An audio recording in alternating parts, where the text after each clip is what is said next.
clémentinier de Corse. Ah mais dingue. Ça sent déjà le fruit. Oui. En termes de plaisir, de 0 à 10, vous êtes à combien là? Plaisir, là on est à 9,80. C'est quoi les 0,20 qui manquent? Bon, ce sera insupportable. Oui, c'est ça. On est chez vous là? Là on est aux Fontaines Parfumées à Grasse, chez Louis Vuitton. On est dans l'histoire du parfum, on est dans l'histoire de la ville. On est enfermé dans un écrin de verdure. Mon père m'a amené à l'école à pied, on montait comme ça. On passait devant ce grand portail là. Et donc je lui ai demandé ce que c'était. Il m'a dit c'est une parfumerie qui vient de fermer. Ces mots résonnent encore dans ma tête. Vous commencez à quelle heure le matin? Je peux me réveiller à 4 h du matin et travailler à la maison. Je vous imagine avec des fioles et des choses assez techniques. Non, non, je suis pas du tout un technicien. Ah, je vous imagine mal alors. Non, moi je suis un créateur. J'imagine mes parfums, je les vois dans ma tête. Tout simplement parce que quand on est jeune parfumeur, on apprend à mémoriser les odeurs en y associant une image. Chaque image a une odeur et chaque odeur a une image. Quand j'ai cette image du parfum, je vais la transcrire sur une formule, c'est-à-dire une recette, où je vais choisir des ingrédients et leur appliquer des proportions très précises. C'était une maison d'habitation? Premier étage parfumeur, étage de la création, mon étage avec ma fille. Deuxième étage, c'est l'étage de l'atelier, comme un atelier de peintre ou de sculpteur. C'est là où physiquement les idées vont naître. Donc là on arrive à la fontaine, la première fontaine des fontaines parfumées. C'est une tubéreuse? Fleur de tubéreuse. La sophistication. À Grasse, elle a été cultivée pendant très longtemps et quand on ramassait la tubéreuse, on enfermait les jeunes filles à la maison parce qu'on disait qu'elles perdaient la tête avec les garçons s'il y avait beaucoup de tubéreuses. C'est aphrodisiaque? Non.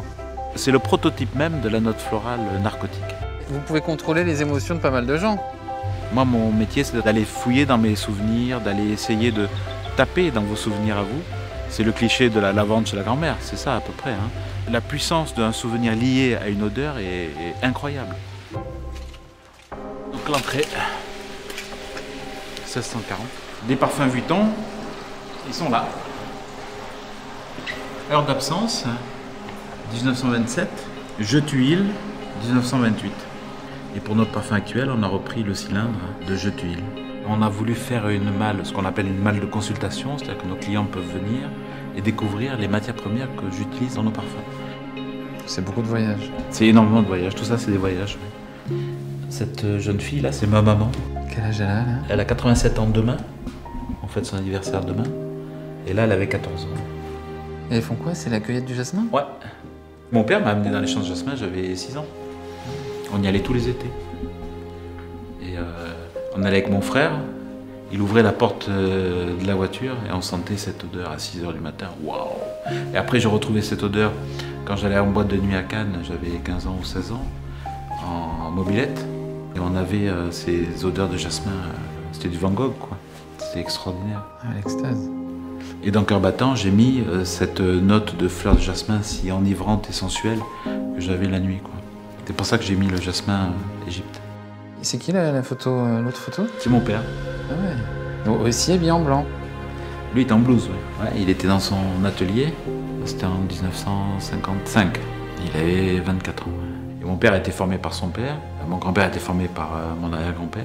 Et moi, je forme ma fille. On monte? Ouais. Ah, génial. Donc ici, on arrive à l'étage des ateliers. Donc avec Camille. Bonjour Camille. Bonjour. Camille est ma fille. Et elle apprend le parfum depuis quelques années maintenant. Elle est jeune parfumeur. C'est la relève, quoi. Oh là là, dis donc, il est bien. Oh, bah ouais. Ça sent bien la bergamote en fait. Hein. Bah, j'ai abusé de la bergamote. C'est très chic. Ouais, c'est très élégant. Tous les jours, quand je franchis le portail que je regardais quand j'étais petit, tous les jours, je passe en dessous, je vois cette maison, je me dis quand même, j'ai une chance, j'ai un bol incroyable, quoi.